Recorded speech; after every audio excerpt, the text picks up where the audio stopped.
Guys, for today's video, alam niyo naman na ang advocacy ko is yung makapag-share ng information sa inyo about personal finances. More specifically sa mga savings, sa loan service, etc. And specific to loan service, yung alam ko na mas makakatipid tayo, yung tipong sulit, di ba? Nandiyan yung napag-uusapan natin yung mga maliliit yung interest, like the banks, yung mga e-wallet loan service, and syempre yung mga 0% interest. So for today's video, gustong pag-usapan natin ang 5 reason why Salmon Credit is one of the best revolving credit or credit line right now. Samahan niyo ako, pag-usapan natin yan. Sit back and let's discuss. Come here, top.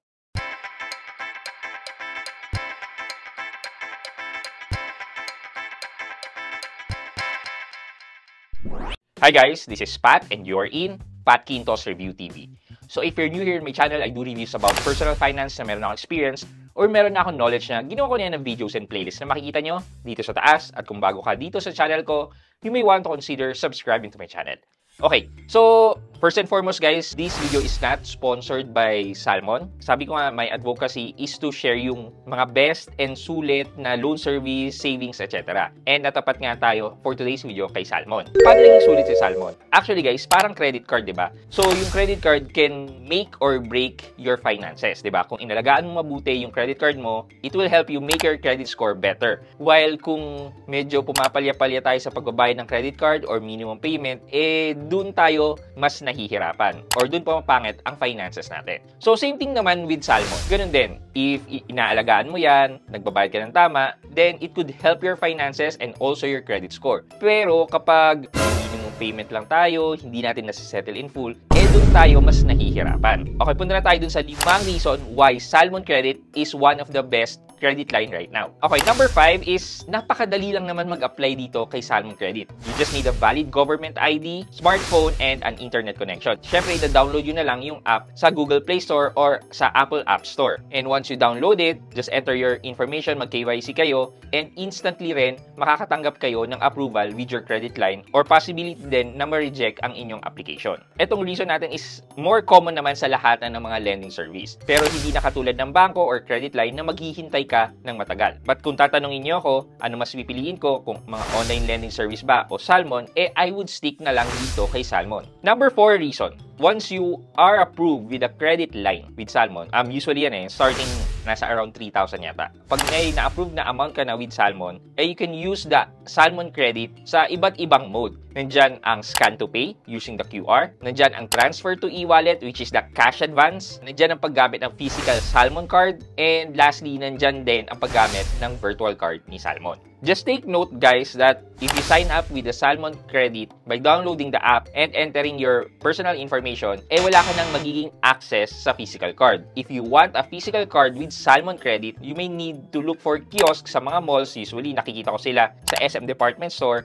wherein an agent can assist you with your application. So kapag nakapag-apply kayo through an agent, you can ask or you will be given a physical Salmon card. But if you apply naman using the app online by your own, then you can only get or apply for a virtual Salmon card. Well, most of the transaction na magagawa ng virtual card is through internet. Like pag-order sa Lazada, Shopee, TikTok, Foodpanda, etc. Number 3 reason.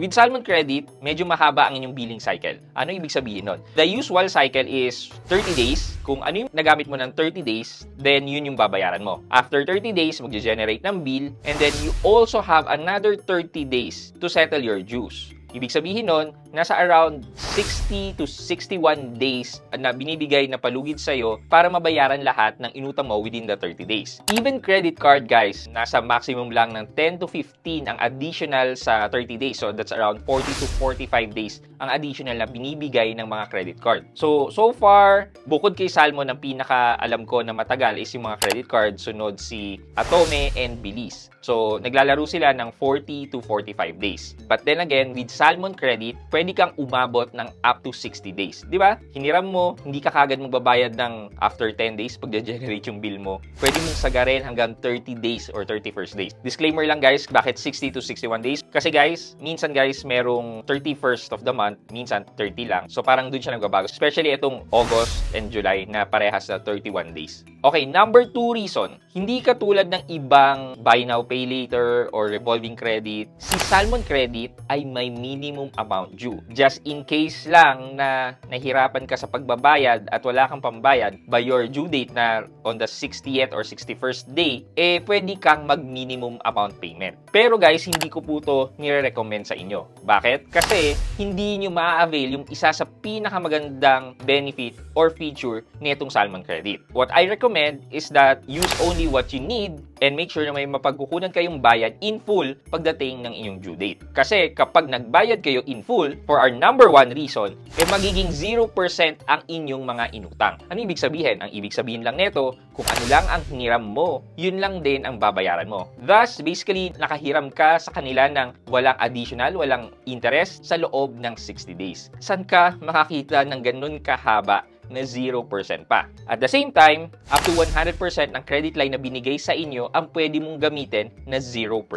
Just make sure guys na alagaan nyo ang account nyo with Salmon para later on magkaroon kayo ng credit line increase. Medyo madalang ang credit line increase kay Salmon versus kay Atome, so building a good relationship with Salmon will help your credit line na tumaas. But guys, if you compare Atome and Salmon, in terms of credit line, mas maganda magbigay ng credit line si Atome Credit kay Salmon. In terms naman na 0% and how long are you going to pay, mas panalo si Salmon Credit. In terms naman ng pagbabayad, pag nawalan ka ng pera, nasa preference nyo na yan kung anong mas gusto nyo. Kay Salmon, merong may minimum payment, and then kay Atome naman, na pwede mong i-convert sa installment. Ang pinagkaiba lang nila, ewan ko based on my experience, kay Salmon Credit, yung interest kasi mas mataas compared sa installment kay Atome Credit. For me, the interest na pinapataw ni Salmon Credit, just in case na hindi ka magbayad in full, nasa 9%.